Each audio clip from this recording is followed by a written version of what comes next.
अक्सर एक सवाल सामने आता है, क्या एक कंपनी का मकसद सिर्फ जल्दी से जल्दी पैसा बनाना है या फिर समाज और अपने कर्मचारियों के प्रति उसकी कुछ और भी जिम्मेदारियां हैं? ये एक ऐसी बहस है जो आज हर बिजनेस के लिए बहुत अहम है। आइए इस विश्लेषण में इसी उलझन की तह तक चलते हैं। आज की तेज रफ्तार दुनिया में ज्यादातर कंपनियों पर तुरंत नतीजे देने का जबरदस्त दबाव है, लेकिन क्या इस रेस में लंबी दौड़ का नुकसान हो रहा है? इस बात को एक डेटा पॉइंट से समझते हैं।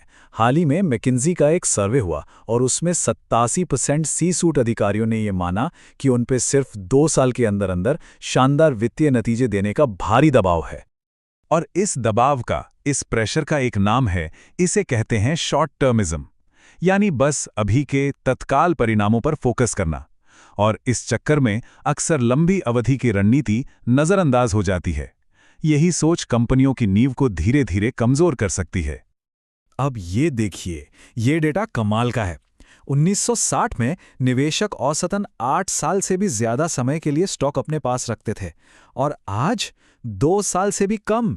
सोचकर देखिए कितना बड़ा बदलाव है। हम पहले से कहीं ज्यादा तेजी से स्टॉक खरीद और बेच रहे हैं, और इसका सीधा असर कंपनियों पर पड़ता है।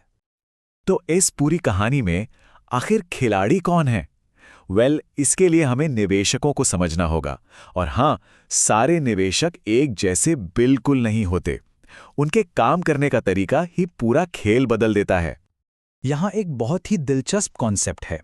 रिसर्चर्स कहते हैं कि इन्वेस्टर को उसके नाम से मत जानो, जैसे पेंशन फंड या म्यूचुअल फंड। उसको उसके काम करने के तरीके से जानो, और इसे मापने का तरीका है पोर्टफोलियो चर्न रेट। सीधी भाषा में, कोई इन्वेस्टर कितनी जल्दी जल्दी अपने स्टॉक्स खरीदता और बेचता है। तो इस चर्न रेट के आधार पर हमें 2 तरह के बड़े प्लेयर्स मिलते हैं। एक तरफ हैं शॉर्ट टर्म इन्वेस्टर्स यानी एसआईओज, जो डे ट्रेडर्स की तरह हैं। आज खरीदा, कल बेचा, जल्दी मुनाफा कमाया।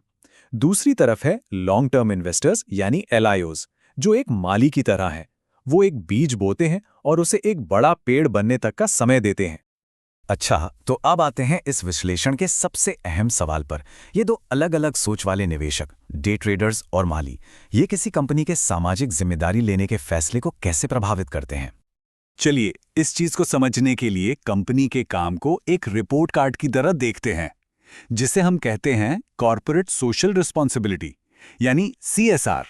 इसमें कुछ अच्छे नंबर होते हैं तो कुछ लाल निशान भी। देखिए, सीएसआर का मतलब सिर्फ अच्छे काम करना नहीं होता। इसके 2 पहलू हैं।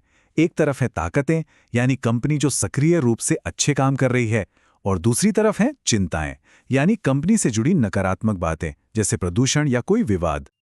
और यहां पर रिसर्च का सबसे चौंकाने वाला नतीजा सामने आता है। ध्यान से देखिए, जो शॉर्ट टर्म निवेशक हैं यानी एसआईओज, वो कंपनियों को अच्छा काम करने से रोकते हैं। क्यों?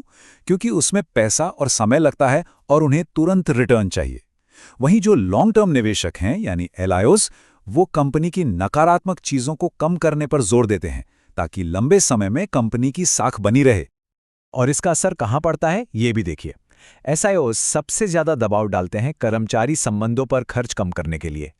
उन्हें लगता है ये फिजूल खर्च है। जबकि एलआईओज यानी हमारे माली, वो समुदाय, विविधता और उत्पाद सुरक्षा जैसी चीजों को बेहतर बनाने पर जोर देते हैं। तो ठीक है, निवेशकों का असर होता है, लेकिन अब आते हैं मिलियन डॉलर सवाल पर। क्या अच्छा काम करने से आखिर में पैसा बनता है? क्या इससे शेयरधारकों को कोई फायदा होता है? पहले देखते हैं शॉर्ट टर्म की कहानी। 1 साल का रिटर्न। जब किसी कंपनी में एसओज यानी डे ट्रेडर्स की भरमार हो और वो कंपनी सीएसआर पर ध्यान दे, तो नतीजा नकारात्मक रिटर्न। साफ है, शॉर्ट टर्म में अच्छा काम करना एक महंगा सौदा लगता है। लेकिन पिक्चर अभी बाकी है। अब देखिए लॉन्ग टर्म स्टोरी, 5 साल या उससे ज्यादा। जब कंपनी में एलआईओज यानी माली ज्यादा होते हैं, तो वही उच्च सीएसआर स्कोर जबरदस्त पॉजिटिव रिटर्न देता है। मतलब साफ है, लंबी रेस में अच्छाई का फल मीठा होता है। तो इससे एक बिल्कुल साफ तनाव, एक बुनियादी तनाव सामने आता है। जो चीज लंबे वक्त के लिए अच्छी है, वो शॉर्ट टर्म में दर्द दे सकती है। और शायद यही आज के बिजनेस वर्ल्ड की सबसे बड़ी उलझन है। तो फिर इस उलझन से निकला कैसे जाए? क्या इसका कोई हल है? एक बहुत ही बेहतरीन थ्योरी है जो इसका जवाब देने की कोशिश करती है। इस थ्योरी का नाम है एनलाइटेंड वैल्यू मैक्सिमाइजेशन। सिंपल शब्दों में ये कहती है कि एक फर्म का असली मकसद सिर्फ अगले 3 महीने का प्रॉफिट नहीं है, बल्कि अपनी टोटल लॉन्ग टर्म वैल्यू को बढ़ाना है। और ये तभी मुमकिन है जब वो अपने ग्राहकों, कर्मचारियों और शेयरधारकों सबके बीच एक संतुलन बनाकर चलें। तो इसको ऐसे समझिए कि असली बहस प्रॉफिट बनाम पीपल की है ही नहीं। असली बहस है शॉर्ट टर्म प्रॉफिट बनाम लॉन्ग टर्म वैल्यू की। तो अगर पूरी बात को हम जोड़ें तो कहानी कुछ ऐसी बनती है। पहले एक कंपनी में कैसे निवेशक हैं, एसआईओज या एलआईओज, इससे उसकी प्राथमिकताएं तय होती हैं। फिर ये प्राथमिकताएं तय करती हैं कि वो सीएसआर पर कितना निवेश करेगी, और आखिर में यही निवेश उसकी लॉन्ग टर्म वित्तीय सफलता की नींव रखता है। तो इस पूरी चर्चा का सार ये है कि एक कंपनी जिस तरह का पैसा, जिस तरह के निवेशकों को आकर्षित करती है, वही उसका भविष्य लिख सकता है। तो अब ये सोचना लाजमी है कि जिन कंपनियों पर हम नजर रखते हैं, उनमें कौन निवेश कर रहा है, डे ट्रेडर्स या माली।